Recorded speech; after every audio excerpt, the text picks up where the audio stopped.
Hello, everyone, and welcome to our EEL webinar tonight.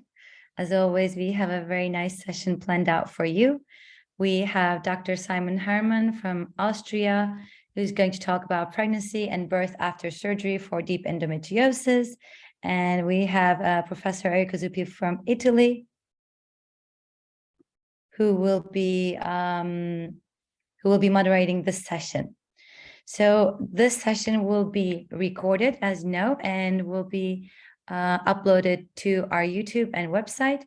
So before we begin, we're going to play a little introduction from our sponsor, Gideon Richer.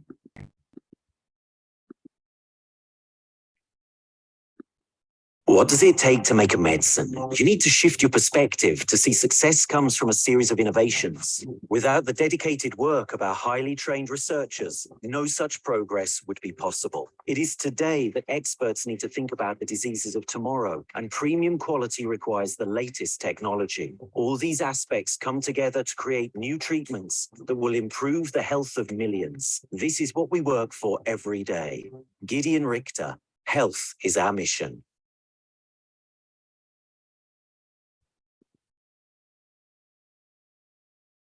Okay. Yes, perfect. So I'd like to start by introducing Dr. Errico Zupi, who was born and went to medical school in Rome, La Sapienza University, and then did his residency and fellowship in oncology. Afterwards, he became an assistant professor in Rome, then a research fellow in Connecticut, came back to Italy for associate professorship and got his full professorship in University of Siena in 2018. He has worked as the chief of the gynae-endoscopic unit, as a teacher in these units. He has done a visiting professorship in University of Strasbourg in France, and did more than 4,000 surgeries and authored more than 200 publications during his activities. At the moment, he's the editor-in-chief of the Journal of Endometriosis and Pelvic Pain Disorders, and he's an advisor of the American Association of Gynecologic Laparoscopists from 2000.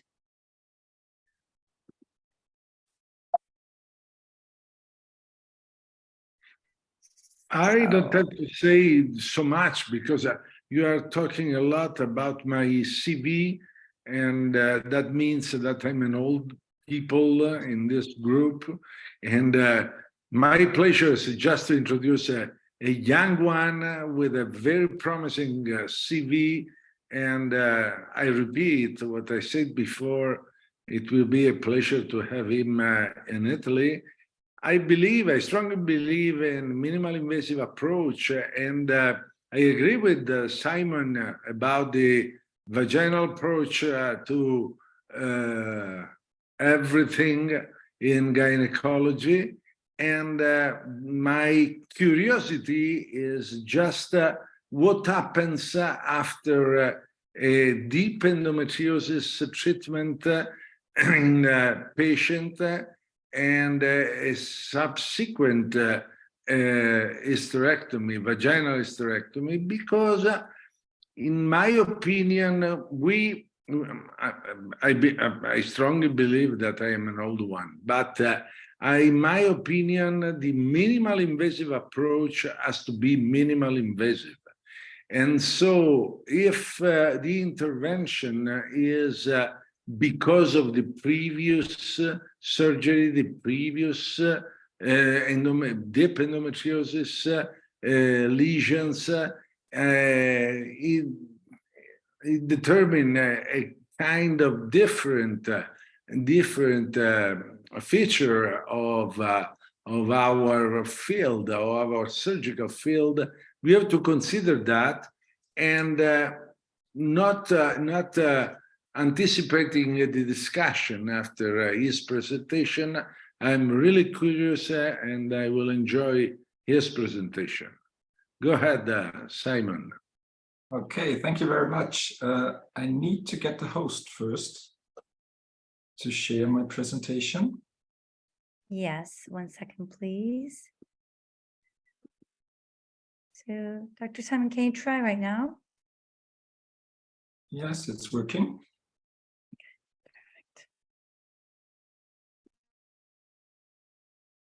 Can you see the slides? Yes, that's perfect. Okay, wonderful. So, thank you very much for the nice introduction and also for the invitation to speak here today. And my given topic for today is pregnancy and birth after surgery for deep endometriosis. And the first question is, why do I talk about this topic?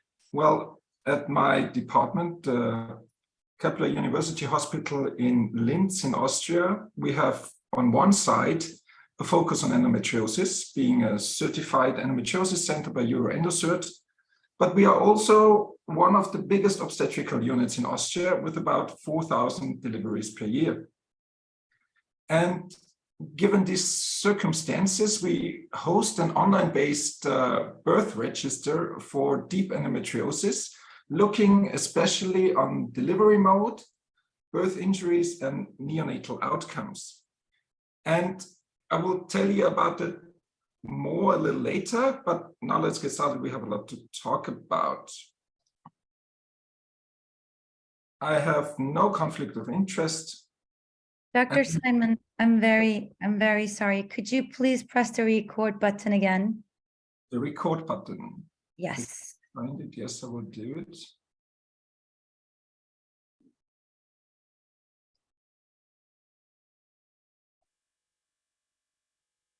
For me, it's just to stop the recording.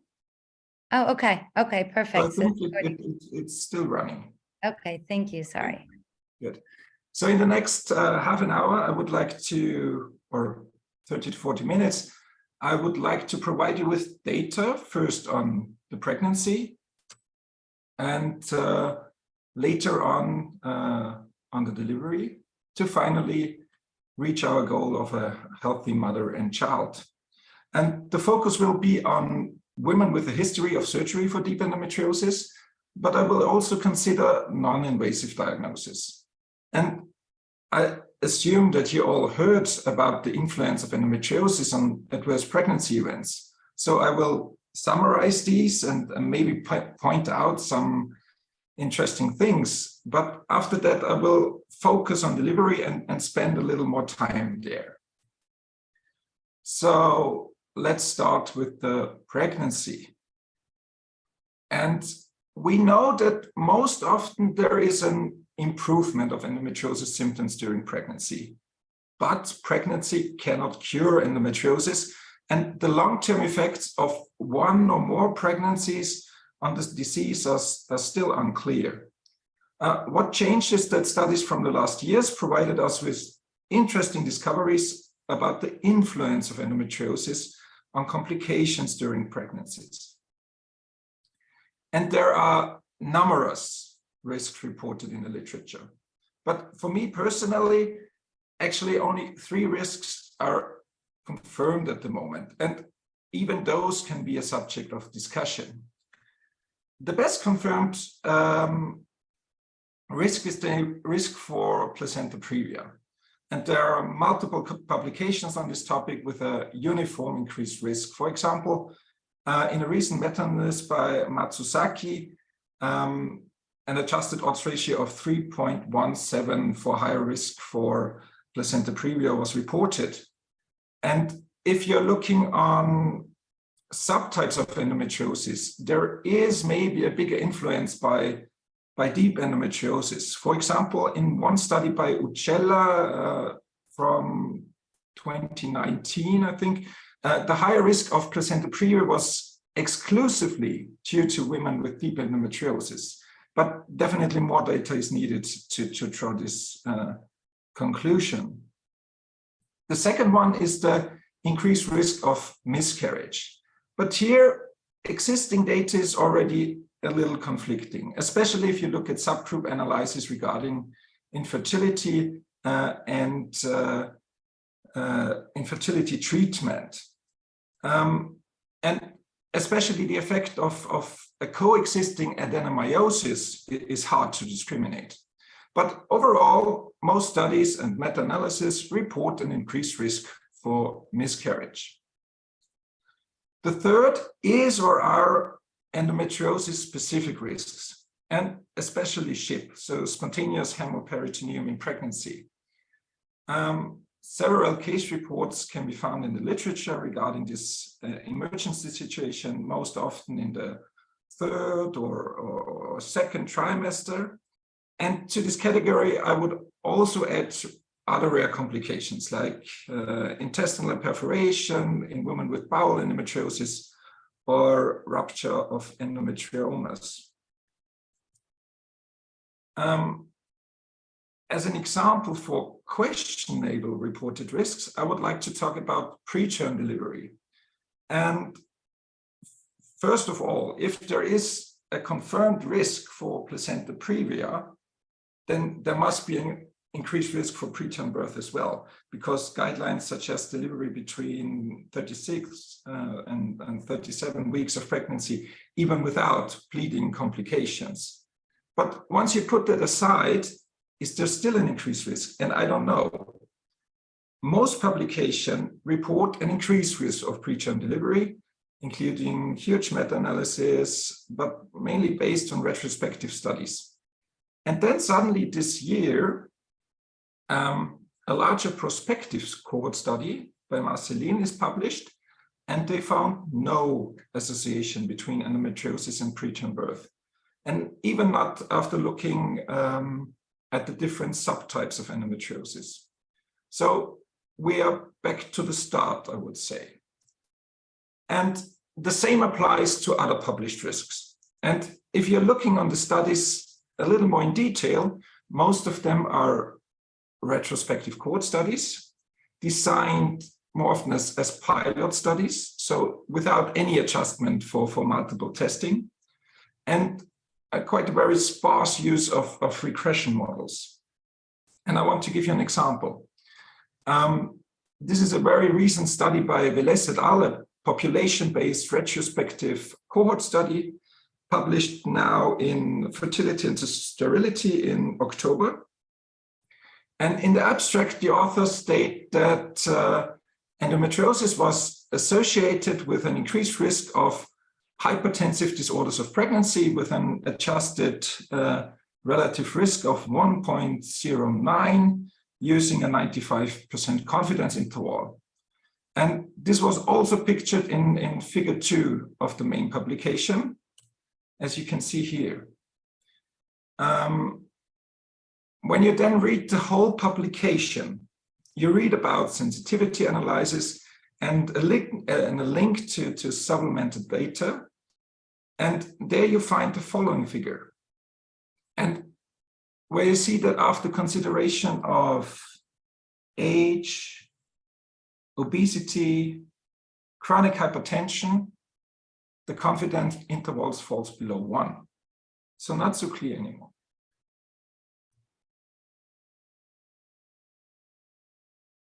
The big unknown is still the potential confounding with adenomyosis.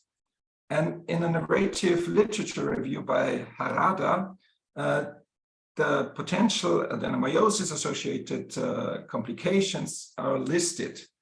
And there you can see a huge overlap to the reported risks for endometriosis. And furthermore, Harada concludes that it is plausible that the impact of adenomyosis on pregnancy outcome is not always the same. Rather, it is dependent on the degree of uterine involvement and subtypes. So diffuse adenomyosis seems to be a little more risky than the focal adenomyosis. What is the ESHRE guideline telling us about endometriosis and pregnancy? The recent one. Clinicians should be aware of endometriosis-associated complications in pregnancy, although these are rare. And as these findings are based on low, moderate quality studies, these results should be interpreted with caution and currently do not warrant increased antenatal monitoring or dissuade women from becoming pregnant. And at that moment, based on the existing data, I would agree with that statement. An imminent question is now, can surgery for endometriosis, so the complete excision of macroscopic endometriosis, reduce the risk for complications during pregnancy? And to this moment, there is no clear evidence that surgical excision of endometriosis before conception does reduce the risk of adverse pregnancy outcomes. And I have cited here some studies as example of a lack of effect. For example, Miura reported that surgery before pregnancy did not decrease complications during pregnancy, for example, placenta previa, and so did Berlak, and so did Nirgianakis. And a literature review by Mooney from December 2021 stated that the available studies comparing patients with pre-pregnancy surgery for endometriosis with patients with in situ endometriosis report no improvement in pregnancy outcomes following surgery. But again, a more recent study dealing with that specific topic found now an effect. And contrary to the previous results in that study by Ono, a significant decrease in the prevalence of placenta previa was found in the surgery group compared to the non-surgery group. The study was not based on deep endometriosis, but on endometriomas, and the positive effect was seen in the first 2 years after surgery. But overall, again, no conclusive results for this question can be made. Let's come back to our introduction slide and move on to the delivery. And the first imminent question here is about the delivery mode. And as you can see on the slide, numerous studies deal with this topic. And what we nowadays know is that women with endometriosis are at a higher risk for cesarean section. 4 meta-analyses of the last years have summarized existing data and found odds ratios from 1.57 to 1.98. And I have to say again, if there is a confirmed risk for placenta previa, there must be, of course, an increased risk for cesarean delivery. But let's take a look at the most recent meta-analysis by Nagase, published in February. They included 27 studies dealing with this association, so the association between endometriosis and the risk for cesarean delivery. And overall, there was a higher cesarean delivery rate for women with endometriosis with an odds ratio of 1.91. Considering only studies with histologically diagnosed endometriosis, so not only by ICD coding, for example, the odds for having a cesarean section were even higher, with an odds ratio of 2.3. They also looked at the influence of endometriosis subtype, or more precisely on the effect of deep endometriosis. And there was an increased risk for cesarean delivery with quite the same odds ratio we heard before. But in comparison now between women with deep endometriosis and those with endometriosis but without deep endometriosis, the CD rate was similar. So it seems that endometriosis subtype does not play that important role for the CD risk. But as you can see, again, only 2 studies were eligible for this analysis with very low case numbers. Good, so we now know about the high risk for cesarean delivery, but what about instrumental delivery? And in this regard, existing data is not that clear. There is maybe a slightly higher risk for instrumental delivery. And when we look back on the numbers by Nagase, overall, no significant difference was found. So no higher risk for instrumental delivery. But when, or if only studies with histologically proven endometriosis are considered, a borderline increased risk is shown. Unfortunately, they did no sub-analysis on deep endometriosis for instrumental delivery, but in some studies, like for example, Tomine from 2018, high instrumental delivery rates for deep endometriosis was reported. Why is it so important to talk about delivery mode? And that is simply because the choice of doing a cesarean delivery can have short and long-term consequences. There is, on the one hand, increased morbidity by laparotomy with a prolonged hospital stay and higher risk for bleeding, infection, other surgical complications. However, possible damage does not end with the hospital discharge. And long-term risks include abdominal wall endometriosis, isthmocele, an increasing problem nowadays, and also other possible consequences like abnormal placentation, uterine rupture, and so on. And there is maybe another detail why it's important to keep the delivery mode in focus. New data recently published in August by an Italian group, Deli Carpini, showed that women who had a cesarean delivery as mode of delivery may have a twofold, 2.25 higher risk of endometriosis recurrence. Some authors then, they recommend that spillage of endometrial cells during C-section should be avoided as much as possible. However, how this should look like is usually not answered, or at least cannot be supported by any data. So the conclusion of all these possible consequences must be that unnecessary cesarean sections cause more harm than good. And this is a statement by FIGO's Committee for Safe Motherhood and Newborn Health. And we all know or heard that there is a huge global movement initiated by the WHO to reduce cesarean delivery rates. We now see here the three major subtypes of endometriosis. And regarding peritoneal and endometriosis and ovarian endometriosis, spontaneous vaginal delivery is possible. That's quite an overall agreement in the literature as well as in some guidelines. And of course, individual circumstances must be taken into account, but I will not further focus on these two subtypes. But what about deep endometriosis? And we do find only minor useful comments on this in current guidelines.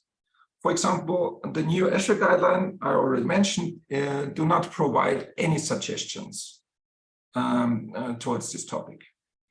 In the German guideline on endometriosis, there is a small section, and I translated it for you. The first statement is that deep endometriosis per se, operated on or without surgery, is not a contraindication for vaginal delivery. And this is followed by the statement that in the case of rectal endometriosis, no recommendation can be made for a particular mode of delivery. Why not? Because there is simply a lack of data. And if there is not sufficient data, what do? You ask others how they do it. And that's exactly what Gallagher did in 2021, a survey of about 100 British colleagues about what birth mode they would recommend after surgery for bowel endometriosis. And very interesting was the question on the delivery mode after opening or partial resection of the vagina as part of surgery for deep endometriosis in the rectovaginal septum. Equal numbers recommend vaginal delivery and cesarean section. And no preference was given by the remaining third of the participants. So again, not very helpful. So what should we do? And the first question, or the first what we have to do is to answer the following question: what are we afraid of? And there are some case reports in the literature of serious complications during vaginal delivery. For example, this case report by Menslova reporting an isolated rectal buttonhole tear after surgery with rectovaginal endometriosis. And the authors interpreted this birth injury as a result of the decreased elasticity of the posterior vaginal wall and rectovaginal septum due to fibrosis and scarring for endometriosis. And another thing to be maybe afraid of is uterine rupture during labor. In this case series by CAD, 6 cases of uterine rupture after laparoscopic resection of posterior deep endometriosis are reported. And the amount of electrocautery use, the extent of dissection into the myometrium, and the degree of posterior uterine wall involvement were presumed to be the causes for these ruptures. But is there more data than just these case reports? And yes, in the last years, we got some new information on this topic. But I will now show you the numbers of deliveries in each of these studies. And the number of vaginal deliveries pointed out in the brackets are of course even smaller. And the number of vaginal deliveries and the situation after bowel resection are again smaller, and that goes on and on. And beside the numbers, almost all of the studies are retrospective in design. Let's have a look at the data and split them into the different types of birth injuries. Let's start with the vaginal tears. And the first one, the study by Niagiannakis, contains data of pregnancies after complete surgery for deep endometriosis in the posterior compartment.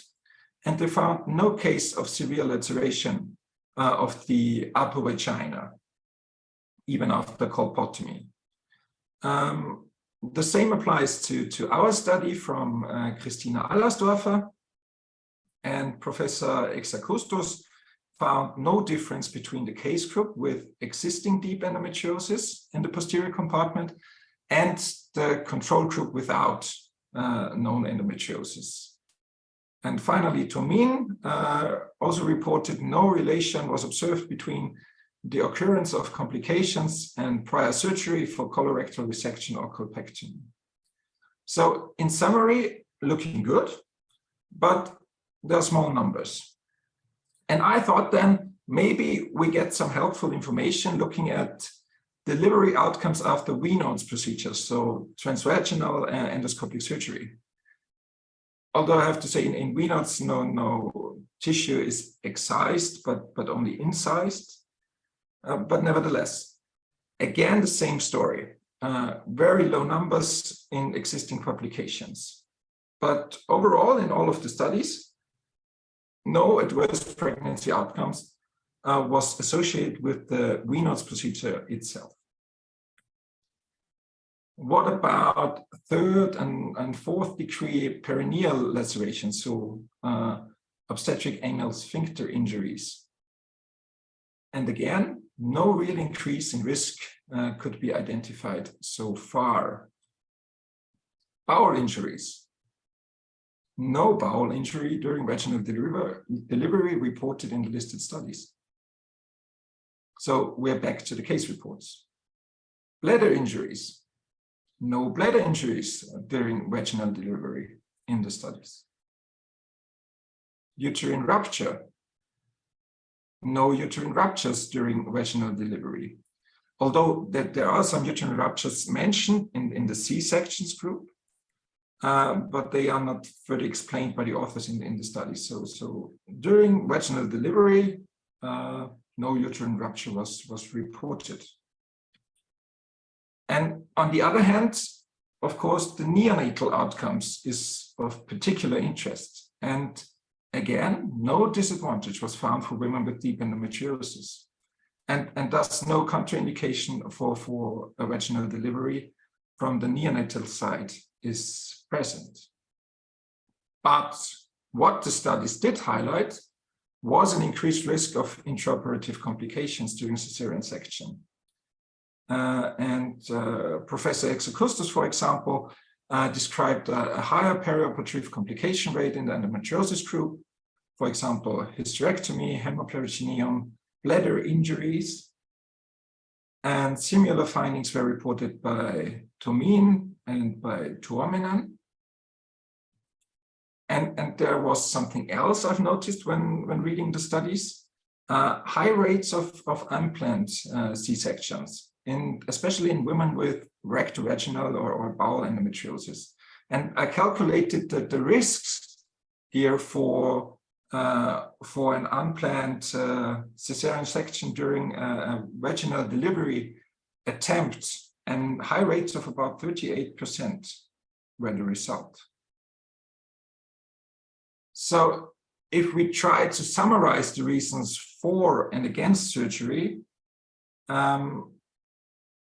it would look something like this at the moment. Contra C-section or pro-vaginal delivery are low complication rates during vaginal delivery, an increased risk of surgical complication intraoperatively, postoperatively for C-sections, and similar neonatal outcomes between C-sections and vaginal delivery, all based on very small case numbers. In favor of cesarean section is the potential prevention of major birth injuries, like reported in the presented case series before, the case reports, and maybe avoiding difficult unplanned C-sections. Because doing a difficult C-section in a prepared setting is maybe more helpful than doing it in the middle of the night. And just to give you an example that this is really happening, I had a night shift in the hospital last night, so I'm actually a little tired today. And we made a C-section at term because of a pathological CTG, high blood pressure.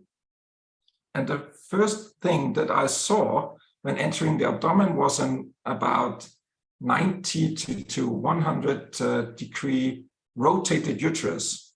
So I looked at the adnexa first. And after re-rotating the uterus, I saw totally kissing ligamenta rotunda, so this known victory sign as a sign for deep endometriosis of the urinary bladder. And to avoid this area, I had to incise the myometrium quite high. So the extraction of the baby later on was a little difficult. Everything went well, baby's fine, mother's fine, but there you can see that this is really happening. And it was really the night, so yesterday in the night. To summarize these, more data is needed to draw final conclusions.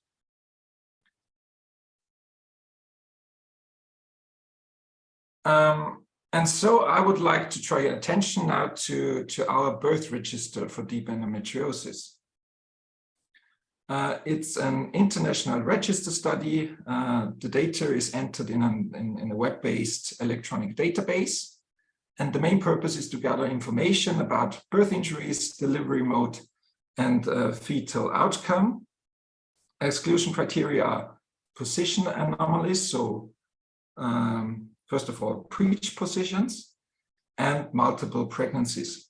A positive ethics vote is available, and the register is listed in the German Register of Clinical Trials. And we have now extracted data for the first interim analysis, and so far 12 centers are registered with, at the moment, 196 cases, and of them 164 cases are finalized, so meaning they're ready for analysis. Unfortunately, data from one center failed in the plausibility test now, and they have to recheck their entered data. So maybe there will be some adjustments leading to different results, but I just want to give you a hint on our data, and it's not published, it's preliminary. The C-section rate at the moment is 47.6%. And the percentage of failed vaginal delivery, I calculated the numbers yesterday, is 30%, so a little below the 38%. And regarding birth injuries, we have no isolated bowel injury during vaginal delivery, no bladder injury during vaginal delivery.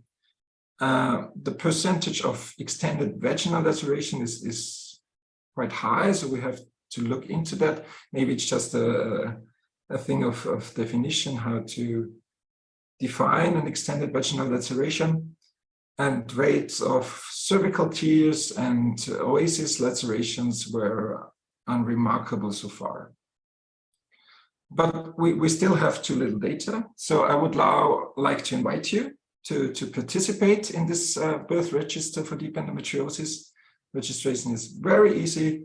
You can find everything you need and all the details on the register homepage. Good.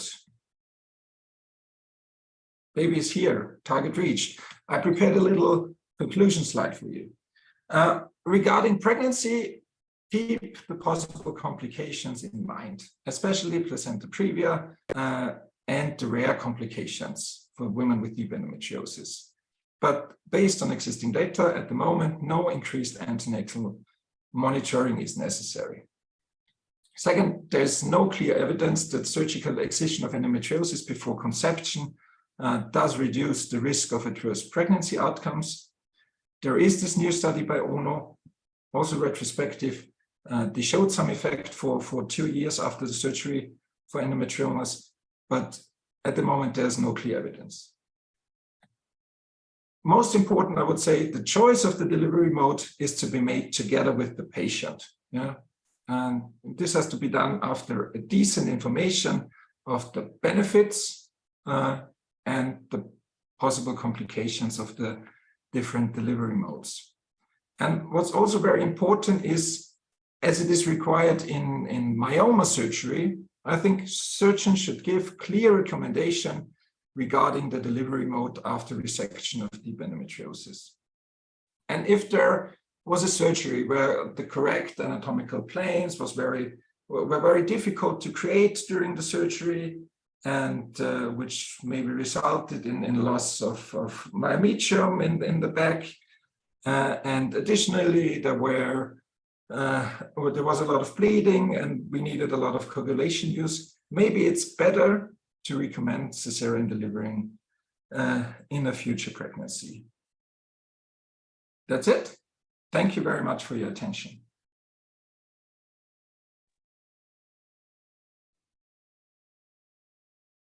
And I immediately give back the host so that you can do everything else.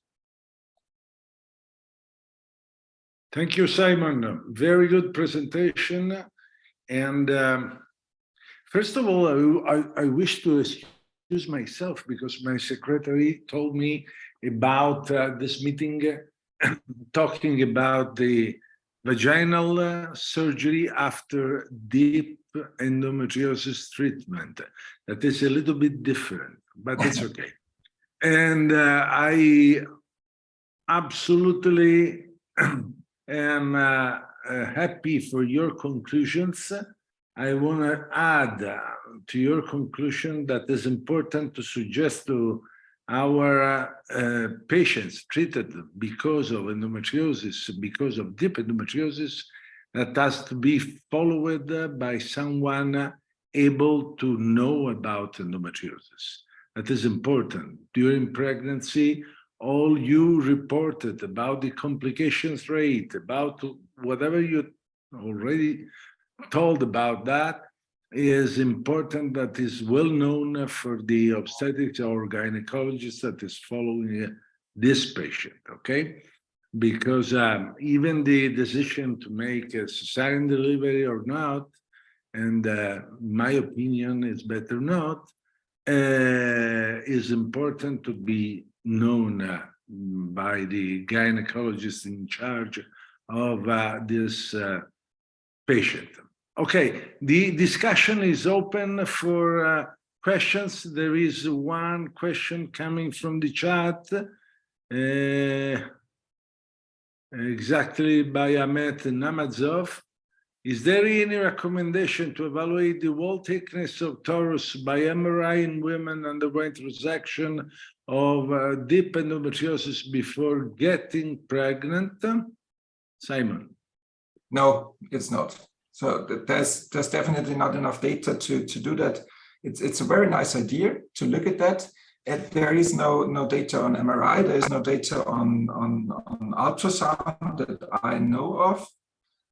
So at the moment, no, there's no recommendation to do that. I think if you want to do it, you can do it, but you cannot really draw a conclusion out of it. If it's very thin, maybe you say, okay, it's better to do the C-section. I agree with you. Other questions?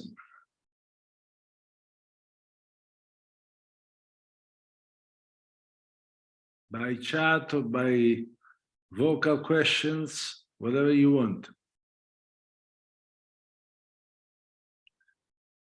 Another point I want to underline, Simon, is the mentioned by you role of adenomyosis, because in my opinion, we have to underline that because the number of postpartum hemorrhage is increasing. And the only problem we have here in Siena is the not always detected adenomyosis before pregnancy in young people. As you know very well, adenomyosis now is clearly also a pathology for young women before pregnancy. And the number of pregnancies with the postpartum, an important postpartum hemorrhage is increasing more and more. And so, in my opinion, is another news that we have to give to these people that are following these patients, because it's important to consider that before deliveries, and is important also to consider the risk of a post-delivery hysterectomy. Yeah. We have to be careful. Other questions? Probably we have another chat.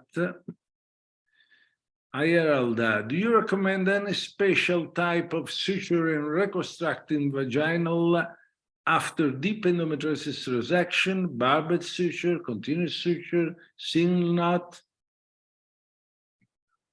No, I do not. And there's also no data on that to base it on. Yeah. I usually do the suture with a barbed suture. It's fast and it's easy to do. So I use that one, and it's working. But there is no data on that. But as I told you, the numbers are very low, and even if you look on the at these Wiener's procedures, as I said, again, very low. So there's no way is it described how to do the knots there. One more from Dimitrios Kalaitsapoulos. Excellent presentation. Is there any differences on pregnancy and obstetrical outcomes according to ovarian stimulation protocol in deep endometriosis for IVF? To the stimulation protocol by itself, I don't know. Of course, there are differences between if you do an RRT or if you don't need it, if the infertile patients or not infertile. But if there is a special ovarian stimulation protocol, that has an influence on the pregnancy outcomes, I don't know. What do you attribute placenta previa with deep endometriosis? I don't know where the question is going to. I don't understand too much.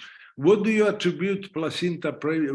What is the reason, in your opinion, of the increasing number of placenta previa because of, I suppose, because of deep endometriosis?